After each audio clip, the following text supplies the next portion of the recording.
Jeg er i gang med Terrazzo Bag fra Petit Knit, og jeg er nu nået der til opskriften, hvor at jeg har strikket selve tasken her, og skal til at påbegynde at lave hanke. Og så har jeg strikket 5 cm glatstrik her på en anden rundpind, og så skal jeg simpelthen have samlet de her 2 stykker. Så jeg lægger de 5 cm glatstrik ind i tasken, vrang mod vrang, sådan her. Så hvis vi kigger nu her, så har jeg altså retsiden udad på min taske, og hvis jeg så vender rundt her, så har jeg altså også retsiden udad her på det glatstrikkede, og vrangsiderne liggende mod hinanden. Det der så skal ske nu, det er, at jeg skal have syet nogle masker sammen med maskesting, det første stykke her. Og det der lige er smart, inden man går i gang med de her maskesting, det er måske lige at sætte en markør, simpelthen tælle ud det antal masker, du skal sy med maskesting, både på denne her pind, sæt en markør, og på den pind, du har liggende heromme, tæl masker ud, og sæt en markør, så ved du nemlig, hvornår du er færdig med at sy maskesting. Men nu vil jeg lige tråde et stykke garn her fra den bagerste pind, der har jeg klippet en god lang ende til at sy med, og så går vi i gang med at sy maskesting. Jeg har trådet min garnende her, og så har jeg altså en pind liggende her, der sidder i tasken, og en pind liggende her, som sidder på de her 5 cm glatstrik, som jeg har liggende vrang mod vrang, og så syr jeg maskesting over det antal masker, jeg skal i den størrelse taske, som jeg strikker. Hvis du aldrig har prøvet at sy maskesting før, så kan det altså godt være, at du lige skal ind og se den video, jeg har, der kun omhandler maskesting, hvor jeg bruger lidt mere tid på at forklare. Men jeg starter altså her i den forreste pind, hvor at jeg lige indledningsvis går vrang igennem den første maske, og lader masken sidde på. Så går jeg ret ind i den forreste maske på den bagerste pind, og lader masken sidde på. Og så er vi altså klar til de gentagelser, vi skal lave, når vi laver maskesting, hvor at jeg på den forreste pind tager en maske ret af, hvis jeg kan få den af, sådan der, og syr vrang i næste maske. På den bagerste pind tager jeg en maske vrang af, og syr ret i næste maske, der bliver på. Det er simpelthen bare det, jeg gentager, indtil at jeg har syet igennem alle maskerne her. Så på den forreste, ret af, vrang, blive på.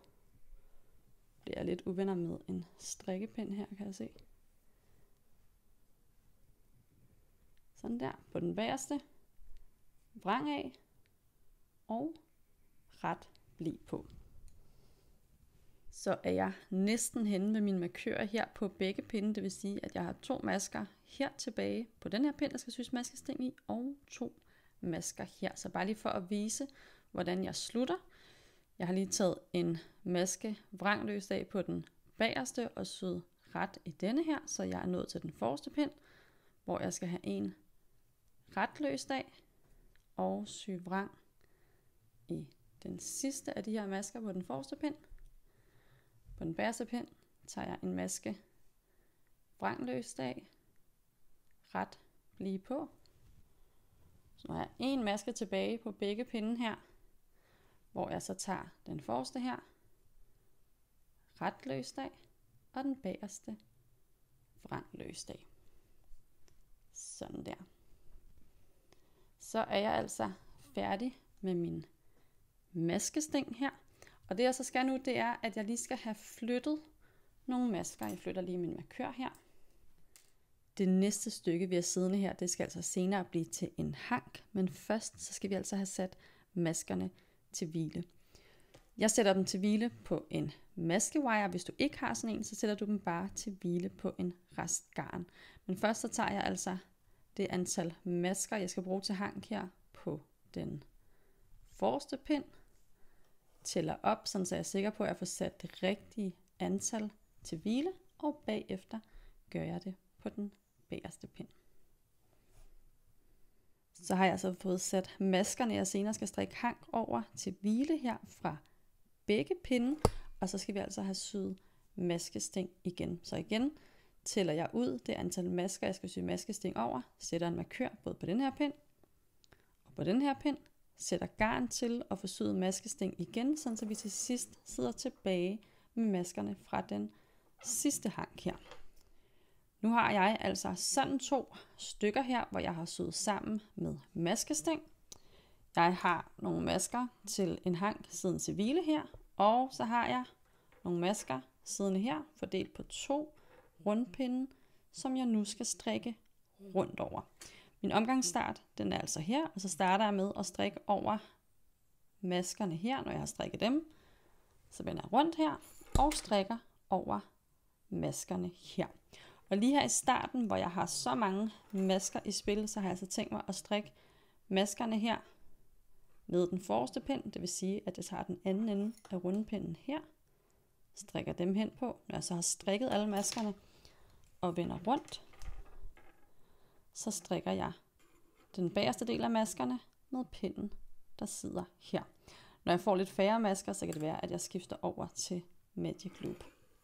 Men jeg starter altså her på retsiden, sætter garn til og finder den anden ende af rundpinden, der sidder her.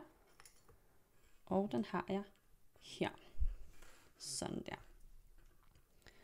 Så strikker jeg 2 ret og laver en indtagning, der hælder til venstre.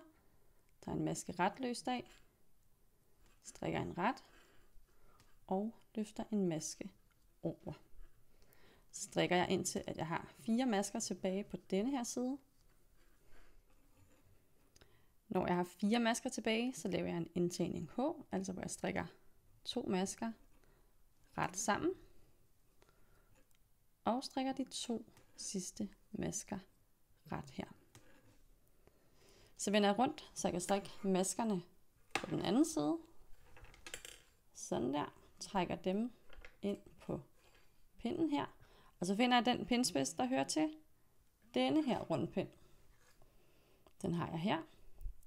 På den her side laver jeg også indtagninger i hver side, ligesom jeg har gjort på den anden side. Og så strikker jeg en omgang, hvor jeg strikker alle masker ret. Og det er altså de 2 omgange, jeg gentager det antal gange, der står i opskriften.